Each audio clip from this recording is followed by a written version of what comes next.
China जो है वो गलवान घाटी से पीछे हटने को तैयार नहीं है। उसका कहना है कि हम एक ही शर्त पर पीछे हटेंगे जब भारत अपनी सड़क निर्माण कार्य को पीछे रोकेगा। इसके बदले भारत सरकार ने भी बहुत ही कड़ा एक्शन लेते हुए पूरा चाइना का जो LAC पड़ता है, यहाँ से लेके कश्मीर से लेके पूरा अरुणाचल प्रदेश का एरिया में यहाँ पर अपनी मिलिट्री तैनात कर दिया है। ये बहुत ही बड़ा सिचुएशन क्रिएट हो गया कि पूरे बॉर्डर पर फौज तैयार हो गई है और नेवी भी तैयार बैठी है नीचे से। तो समझते हैं गलवान घाटी को लेकर चाइना इतना सेंसिटिव क्यों है और दौलत बेग ओल्डी और सियाचिन से इसका क्या कनेक्शन है। देखिए, जो सड़क को लेकर विवाद चल रहा है ये काफी पुराना है। 90 के दशक में जॉर्ज फर्नांडिस थे, जो अटल बिहारी वाजपेयी जब प्रधानमंत्री थे तो वो रक्षा मंत्री थे। इन्होंने कहा कि जो चाइना से लगने वाले बॉर्डर एरिया है वो सेफ नहीं है, वहाँ स्ट्रेटेजिक सड़कों का बहुत ही अभाव है। स्ट्रेटेजिक सड़कें उन्हें कहते हैं जिस पर तोप, टैंक, कितने भी भारी व्हीकल्स को ले जाएंगे कोई असर नहीं करता है। बरसात हो, कितने भी खराब मौसम हो, कुछ प्रभाव नहीं पड़ता है। भूकंप के दौरान भी वो अपनी क्षमता को बनाए रखते हैं, अतः उन्हें आप कह सकते हैं कि हमेशा आपके लिए वो रेडी रहते हैं स्ट्रेटेजिक सड़कें। तो इन्होंने स्ट्रेटेजिक सड़कों के लिए ऐसे 61 स्ट्रेटेजिक सड़कों की पहचान की जॉर्ज फर्नांडिस। और आज जो विवाद इसलिए हो रहा है कि भारत सरकार का एक ऑर्गेनाइजेशन है बॉर्डर रोड ऑर्गेनाइजेशन BRO, उसने 75% सड़कों को कंप्लीट कर दिया है। ये सड़कें इतनी तेजी से कंप्लीट की गई कि जब अरुणाचल प्रदेश में इन सड़कों को बनाया जा रहा था तो वहां के गांव वाले अपनी जमीन को फ्री में दे दिया। हालांकि ऐसा कभी नहीं होता है, जब सड़क बनाए जाते हैं तो सरकार जमीन खरीदती है, लेकिन वहां के लोगों को सैल्यूट जो देश के लिए इतना सोचते हैं और अपनी जमीन फ्री में दे दिए कि हाँ यहाँ पे सड़क बनाइए ताकि हमारी आर्मी जा सके। अब यही सड़कें जो हैं ये यहाँ बन रही है आपका लद्दाख के एरिया में, दौलत बेग ओल्डी सेक्टर में। इसको लेकर चाइना ज्यादा विवाद कर रहा है। देखिए, एक सड़क है जिसका नाम है दारबुक स्योक। ये स्योक नदी को पार करके जाती है। दारबुक नाम के जगह से स्टार्ट होती है, इसलिए इसे दारबुक स्योक कहते हैं। जब ये एकदम ऊपर दौलत बेग ओल्डी तक पहुंच जाती है तो इसकी लंबाई हो जाती है 250 किलोमीटर। हम समझेंगे दौलत बेग ओल्डी क्या होता है। देखिए, ये इसमें जो हम रेड कलर से रंगे हुए हैं ये सियाचिन ग्लेशियर है। ये सियाचिन का एरिया है, ये इंडिया के कंट्रोल में है। उससे जस्ट पहले जो ब्लू कलर से कलर किए हुए हैं ये आपका दौलत बेग ओल्डी का एरिया। ये दोनों जरूरी है। सियाचिन ग्लेशियर दुनिया का सबसे ऊंचा युद्ध का मैदान है, तो वहीं दौलत बेग ओल्डी भारत या कह लीजिए तो दुनिया के सबसे बड़े युद्ध के मैदानों में से एक है। किंतु यहाँ पर एयरपोर्ट है, एयरफोर्स रहती है, तो ये हमको यहाँ पर तो फौज दुनिया में ये सबसे ऊंची बैठ गई और यहाँ पर आप कह लीजिए तो एयरफोर्स भी बहुत ही ऊंचाई पे बैठ गई। अब यहाँ से नीचे चाइना गलवान घाटी में अगर खड़ा रहता है तो चुपचाप वहाँ से बम मार दीजिएगा तो मर जाएगा। वहाँ से 9 किलोमीटर की डिस्टेंस पे, ज़्यादा दूरी वहाँ पे नहीं। हाइट की वजह से चाइना को यहाँ बहुत ज़्यादा घाटा लगेगा, लेकिन ये सड़क उसमें बहुत ज़्यादा भारतीयों को एडवांटेज देती है। तो ये रेड वाला आपका एरिया हो गया सियाचिन और ये ब्लू वाला हो गया आपका दौलत बेग ओल्डी। ये जो सड़क जा रही है आपको, इस सड़क का ही नाम है दारबुक स्योक। ये स्योक नदी को पार करके जा रही है। अब ये जो सड़क जा रही है इस सड़क से चाइना को दिक्कत नहीं है। दिक्कत कब चालू हुआ, जब भारत ने इसी सड़क का एक लिंक खोल दिया इस साइड में, और ये जो लिंक था वो लिंक चला गया गलवान घाटी की ओर। अब बताइए, ये गलवान घाटी से केवल 9 किलोमीटर है। अगर ये सड़क नहीं रहती तो इस सड़क के अभाव में भारतीय फौज को गलवान घाटी में पहुंचने में 8 घंटे लगते, लेकिन इस सड़क के बन जाने के बाद वहां पहुंचने में केवल 35 मिनट समय लगेगा। अब बताइए, 8 घंटे की जगह आधे घंटे में अगर फौज पहुंच जाए तो वहां भारत के फेवर में हो जाएगा युद्ध। इसलिए चाइना कह रहा है कि हम तभी हटेंगे जब आप ये सड़क को काम रोकेंगे तब। अब इंडिया का ये सोचना है कि अगर आज हम सड़क रोक लिए तो कल तो तुम युद्ध के मैदान में भी कूद जाओगे और हमारी सड़क नहीं बनी रहेगी तो हमको घाटा लग जाएगा, क्योंकि चाइना का वादा उतना ही टिकता है जितना चाइनीज सामान टिकते हैं। भारत सरकार ने चाइना को सबसे ज्यादा जो जवाब दिया कड़ा, वो पर्यटक को लेकर टूरिस्टों को कह दिया कि आप भी जाके घूम के आइए दौलत बेग ओल्डी कैसा है, आप भी जाके घूम के आइए सियाचिन ग्लेशियर कैसा है। अब विदेशी लोग आए, अब घूमने वहां चले गए।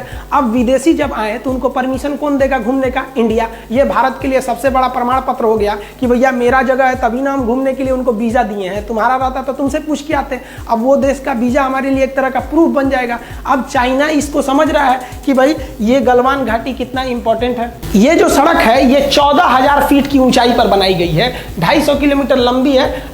पहले जब ये सड़क नहीं थी तो ये स्याक नदी को पार करना होता तो एक टेम्पोररी ब्रिज था, इस पे हैवी व्हीकल्स नहीं जा सकते थे। लेकिन 2019 में भारत ने इस स्याक नदी के ऊपर एक भारी भरकम परमानेंट ब्रिज बना दिया।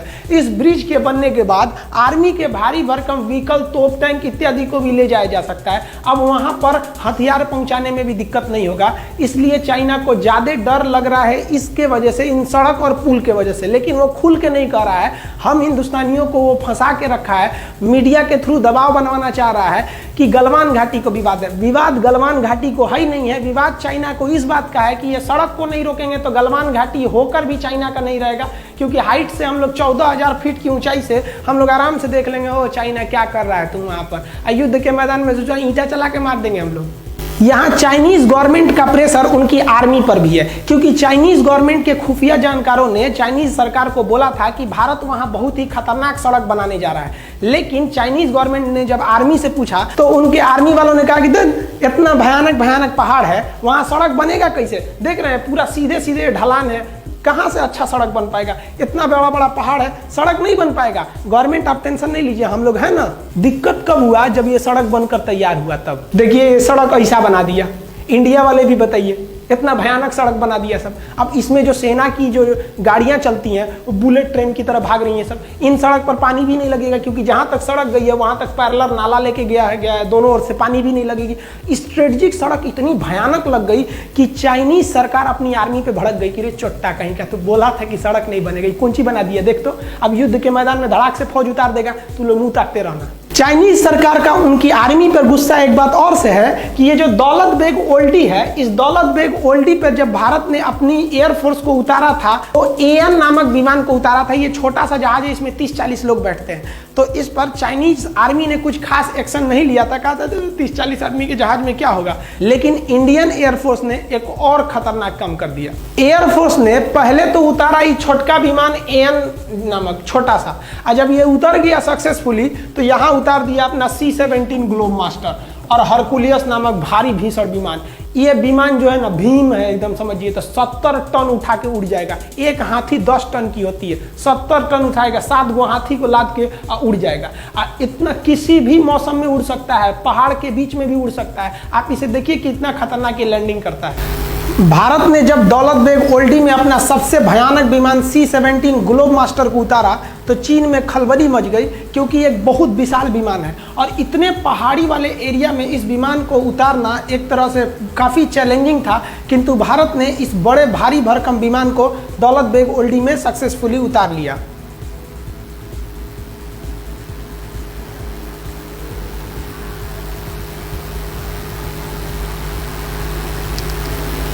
C-17 वर्तमान समय में भारत का सबसे बड़ा परिवहन विमान है। इससे बड़ा अभी वर्तमान में कोई परिवहन विमान उपस्थित नहीं है। चाइना को मेन डर है दौलत बेग ओल्डी में भारतीय एयरफोर्स का जो बेस बनाया गया है अड्डा, वहां से, क्योंकि वो इतनी ऊंचाई पर एयरबेस है कि वहां से विमानों को ऑपरेट करना काफी सिंपल है और उतनी हाइट पर चाइना को पहुंचने में बहुत दिक्कत होगा। और वहां ऑलरेडी इंडियन एयरफोर्स अवेलेबल है।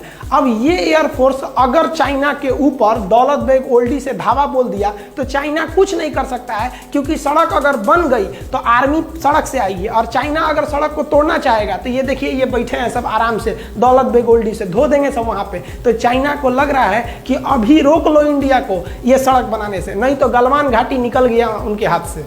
चाइना को तो 2 झटका लगा, एक सड़क बनाने से और एक दौलत बेग ओल्डी में उनकी एयरफोर्स जो इंडिया का बन गया है उनसे उनको टेंशन है। उससे भयानक टेंशन उनको आ रहा है अब सियाचिन ग्लेशियर से। ये जो सियाचिन ग्लेशियर है ये दुनिया का सबसे ऊंचा युद्ध का मैदान है और इसी सियाचिन ग्लेशियर के इधर से चाइना एक सड़क ले जा रहा है CPEC, China Pakistan economic corridor. इस सड़क के माध्यम से चाइना चाहता है कि वो भारत का चक्कर न लगा के आए हिंद महासागर से, इधर से ही चला जाए। अब बताइए अगर इधर से इनकी ट्रक सामान जाएगा और भारत से युद्ध करके सोचेंगे उधर से चले जाएं, तो यहाँ हमारा सियाचिन ग्लेशियर है, युद्ध का मैदान दुनिया का सबसे ऊंचा, और यहाँ दौलत बेग ओल्डी में हम अपना हर एक विमान जहाज उतार के देख लिए। और सियाचिन ग्लेशियर में हम लोग ने हेलीकॉप्टर लैंडिंग हर एक चीज को करा दिया। वहाँ हेलीकॉप्टर नहीं उतर सकता था, जहाज नहीं उतर पाती थी सर, लेकिन भारतीय एयरफोर्स ने कर दिया। आप वीडियो में देखिएगा कि कैसे वहाँ लैंडिंग की गई। अब ये चाइना के लिए सरदर्द बना हुआ है, क्योंकि अगर भारत चाहेगा तो इस CPEC को बनने के बाद भी रोक सकता है सियाचिन और दौलतबेग ओल्डी के द्वारा। सियाचिन ग्लेशियर इतना दुर्गम एरिया है कि वहाँ सैनिकों को ऐसे जाना पड़ता है बर्फ में, जैसे मूवी वगैरह में जाते हैं लोग पहाड़ पर, और इतना कठिन जगह पे जाके वो लोग ड्यूटी करते हैं। लेकिन इंडियन एयरफोर्स ने उस सियाचिन ग्लेशियर पे अपना ध्रुव हेलीकॉप्टर उतार दिया, चीता उतार दिया, चेतक उतार दिया, MI हेलीकॉप्टर को बना रहा है, LCH हेलीकॉप्टर को बना रहा है। आप कहेंगे तो एयरफोर्स के जितने भी हेलीकॉप्टर हैं और विमान हैं उनका एक अलग वीडियो बना देंगे। और सियाचिन ग्लेशियर पाकिस्तान के कब्जे में चला गया था 1984 में, कैसे हम लोगों ने ऑपरेशन मेघदूत और ऑपरेशन राजीव द्वारा हम उसे वापस लेके आए थे, इसके लिए हम अलग वीडियो बना देंगे अगर आप कहेंगे तो भारत ने यहाँ पर अपना जो जहाज उतार दिया, इससे चाइना को एक बहुत बड़ा सरदर्द है कि इधर से जाएगा गलवान घाटी और उधर से जाएगा CPEC सड़क। इस एरिया में छोटे हेलीकॉप्टर को भी उड़ाया जा सकता है और आराम से यहाँ पे ऑपरेट किया जा सकता है। इस वजह से चाइना को यहाँ पर एक ज्योग्राफिकल घाटा लग रहा है हाइट को लेकर, क्योंकि उधर से चाइनीज एयरफोर्स इतनी हाइट पे आएगी जब तक ये लोग हाइट पे पहले से अवेलेबल है वहाँ पर। भारत सियाचिन ग्लेशियर पर हेलीकॉप्टर भी उतार सकता है, वहाँ अपनी सैनिकों को रसद सामान सामग्री को हेलीकॉप्टर जैसे चीता, चेतक, ध्रुव जैसे हेलीकॉप्टरों को वहाँ आराम से उतारा जा सकता है और वहाँ पर रिफिलिंग तथा रसद सामान इत्यादि को पहुँचाया जा सकता है। ये चाइना के लिए एक बहुत बड़ा थ्रेट साबित होगा, क्योंकि यहाँ हेलीकॉप्टर उतारना बहुत ही बड़ा चैलेंजिंग होता है। आप चारों ओर देखिएगा केवल बर्फ ही दिखाई देगा। साथ ही इंडियन नेवी ने कहा है कि इसका जो ईस्टर्न फ्लीट है यहाँ पर हालात ठीक नहीं है, अतः ईस्टर्न फ्लीट को हम आगे भेजने के लिए दिशा निर्देश दे रहे हैं। अब यहाँ से इंडियन नेवी भी तैयार बैठी है इधर से जाने के लिए अपने पूरे फ्लीट के साथ, कि अगर कहीं इधर में कोई दिक्कत हो रहा है तो हम यहाँ चले जाएंगे। इस बार गवर्नमेंट ने सबसे तगड़ा एक्शन लिया है कि तू ससुरा हमको गलवान घाटी में घेरो, हम तैयार बैठे हैं। कहां पर? पूरा यहां से लेकर यहां तक, ऊपर के बॉर्डर पे रेडी बैठे हैं आर्मी से, यहां बैठे हैं हम लोग पूरी तरह से एयरफोर्स को, और नेवी भी इधर तैयार ही बैठी है। आओ अब देखते हैं हम लोग, अब तुम गलवान घाटी ले लो। अगर थोड़ा भी युद्ध हुआ, 10 दिन का भी युद्ध हुआ ना, तो युद्ध किसी के परिणाम में जाने वाला नहीं है, क्योंकि दोनों अब परमाणु संपन्न देश है। तो एक बात तो कंफर्म है कि भारत के लोग चाइनीज सामानों का उपभोग करना पूरी तरह से छोड़ देंगे और चाइना को व्यापार घाटा बहुत ज्यादा लगेगा। चाइना बॉर्डर पर डेली चाइना की ओर से अलग अलग प्रोपेगेंडा को फैलाया जा रहा है। मीडिया में चाइना इस तरह से प्रस्तुत कर रहा है जैसे चाइना 8 किलोमीटर घुस गया है, 10 किलोमीटर घुस गया है। ये आप लोगों के ऊपर दबाव बनाने के लिए बनाया जा रहा है। इंडियन आर्मी वहां पे खाली नहीं बैठी थी कि तुम घुस जाओगे, हम लोग कह देंगे हाँ आइए। इंडियन आर्मी घुसने नहीं देती उन लोग को, लेकिन ये खबर पाकिस्तान और नेपाल के थ्रू इंडिया की ओर भेजा जा रहा है और तरह तरह के साइकोलॉजिकल दबाव बना रहा है। आप भी ये सोच रहे होंगे कि इंडियन आर्मी क्या कर रही थी, ये केवल उनका दबाव है ताकि आप ये सोचकर डर जाइए कि आप चाइना से मुकाबला नहीं कर सकते। ये बात गलत है कि चाइना हमारे ऊपर दबाव बना रहा है या हमारे फौजी उनको घुसने के लिए अंदर जगह दे दिए थे, एकदम गलत है। ये सही है कि स्टैंड ऑफ हुआ है, दोनों आर्मी खड़ी है, लेकिन ये खबर गलत है कि वो हमारा 8 किलोमीटर कब्जा कर लिया है, 6 किलोमीटर कब्जा कर लिया है। ये आपको फेसबुक, व्हाट्सएप इत्यादि के माध्यम से जानबूझकर आप पे दबाव बनाने के लिए किया जा रहा है। इंडियन आर्मी पूरी तरह स्टिक है। अगर हम डरे होते तो कभी भी इतना बड़ा एक्शन नहीं लेते कि इस कोरोना के बीच में भी अपनी पूरी फौज को लगा देते पूरे LAC पर। नेवी को भी हम लोग तैयार रहने के लिए बोल सकते थे, एयरफोर्स को भी बोल दिए। और अभी हाल ही में अमेरिका से एक तो गुप्त समझौता की ओर भारत बढ़ रहा है कि अगर हथियार, गोला बारूद की कमी हुई तो आप तुरंत सप्लाई दे सकते हैं या नहीं। ये भी अभी बात चल रही है भारत और इजराइल और अमेरिका के बीच में। अतः भारत अगर पीछे हटने के मूड में रहता तो ये सब कुछ नहीं करता। हमारे हिसाब से भारत सरकार ने जो पूरे LAC पे फौज लगा दिया वो एकदम बेस्ट काम किया है। आप क्या सोचते हैं, गवर्नमेंट ने ये डिसीजन सही लिया या गलत लिया? नेवी को तैयार रहने के लिए, नेवी को काउंटर करने के लिए बोला गया, क्या ये गवर्नमेंट का डिसीजन सही था या गलत? आप कमेंट करके बताएंगे। जैसा अपडेट होगा फिर बताएंगे। मिलते हैं अगले वीडियो में, तब तक के लिए जय हिंद।